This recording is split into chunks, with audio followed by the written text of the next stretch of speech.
Over the past few tournaments, England have certainly not been short of star players. The problem has always been trying to find the right system to fit these players into. One perfect example of this is the role played by Harry Kane. As one of the greatest strikers in modern football, he has one of the most unique playstyles, often dropping far off the defensive line to link up play. But the problem with previous England systems is that there were many other players that wanted to do the exact same thing, so you'd often end up with shapes like this, with the whole team behind the ball and no attacking outlet. But Thomas Tuchel may have found a solution leading into the World Cup. His system not only creates better balance around Kane's movement, but also addresses some of the attacking issues that made England look flat in possession. So in this video, we're going to be taking a look at Tuchel's likely setup for the World Cup, how the team rotates when Kane drops off the defensive line, and the wide triangles that could cause a lot of problems to defenses at the tournament. Now, Costa Rica are certainly not the toughest opponent England have faced and will likely have to face at the World Cup. And the stats on FOTMob does show us that this game was extremely one-sided, with England having the ball for about 80% of the time. But a friendly like this is perfect for understanding what the team's tactical blueprint is going to look like. Given that you're going to be so dominant with the ball, it allows you to test the manager's theories and ideas without too much of a challenge. So this game was great for understanding some of the things that Tuchel has been working on, and some of the things that might still need to be addressed. The first thing to highlight is that this is still a pretty cautious setup when trying to build the attacks. The base setup is a 4-2-3-1, and while both fullbacks are essential to the attacks, they start in a connected position with the centre-backs, ensuring there is easy circulating options from flank to flank. Starting like this can also prevent a heavy press from the opponents, as it could instantly force the opponents to stay a bit more compact and wait for the pass to be made. As they move up the pitch is when we start to see some important rotations. Firstly, the two holding midfielders will rotate, and Declan Rice will push forward into the pocket on the left, while Bellingham will shift over to the right. This transformed the shape into essentially a 4-3-3, but more importantly it forms this diamond in the centre, which is absolutely crucial for getting the most out of Harry Kane. In this clip here we see this shape in action. We have the fullbacks staying connected to the centre-backs, and we have this diamond shape in midfield.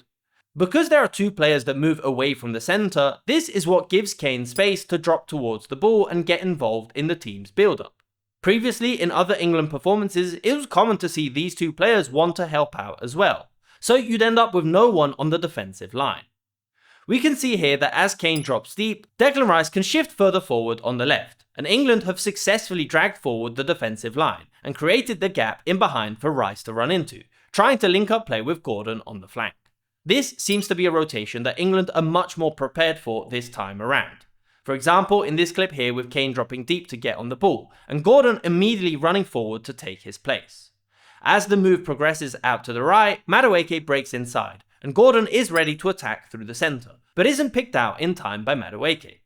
This pattern emerged countless times even in the second half, and Kane being involved deep in the move allowed other players like Rice and Bellingham to be ready in the box. Another important detail that highlights some of the reasoning behind Tuchel's squad selection is the use of natural wide wingers on the flank.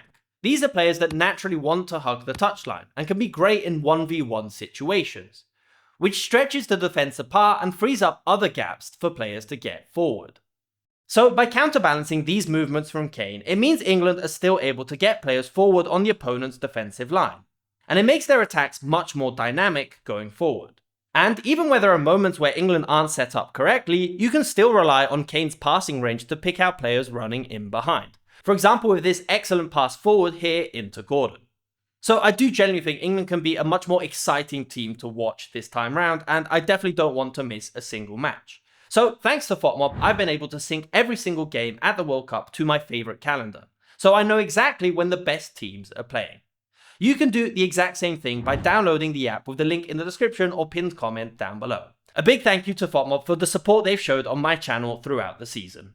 However, there are more important details that we need to highlight around England's attack, not just related to Harry Kane.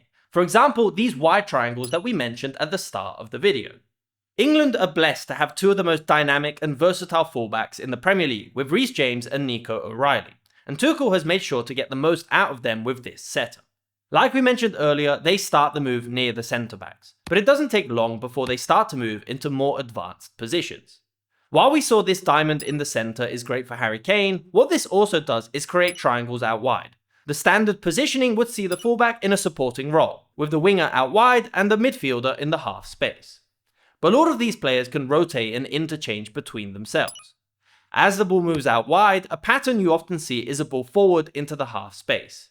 And it's clear cutbacks are going to be a fundamental part of how England want to attack the box during the World Cup. But if there isn't space down the middle, then an overlapping run on the flank can drag away a defender, and the winger can cut inside, opening up the pitch for a lot more options to move through the middle. The build-up to England's opening goal against Costa Rica is a perfect example. We see them shift the ball from left to right into Madueke, with a triangle being formed with Bellingham and Reece James. There's no space to move down this flank, so they shift to the left, where we have a similar pattern. Anthony Gordon out wide, Rice in the half space, and O'Reilly in a supporting position. In this case, Gordon is able to break past the fullback and find Rice ready in the half space to finish off the move. The fullback starting from a deeper position is an excellent way of disrupting the defense, as they can choose to overlap or underlap and move into varying positions. In this clip, for example, O'Reilly moves the ball into Gordon and overlaps on the flank. A quick 1-2, and again Gordon finds himself on the edge of the 6-yard box, with the possibility of a cutback or a pass onto the back post.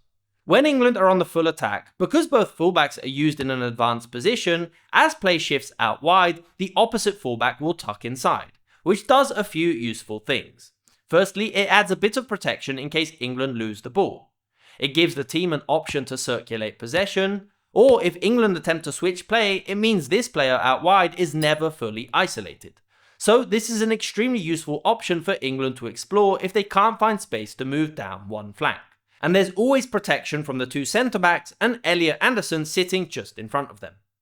Now again, as we mentioned earlier, Costa Rica are certainly not the toughest opponents England are going to have to face, and especially if they make it out the group stages, then things will get much tougher for England. But I do think the attack was the main thing that they needed to address, as defensively England have been one of the most solid nations over the past few tournaments.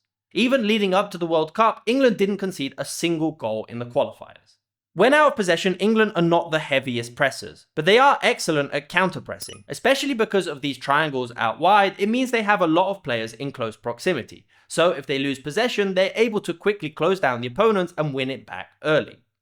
But even with open play, England can become extremely compact and tough to break down. The protection of Anderson and Rice in front of the back line, along with the wingers dropping deeper and tucking inside, it means it's very difficult to break through the centre, and England will force play out wide consistently.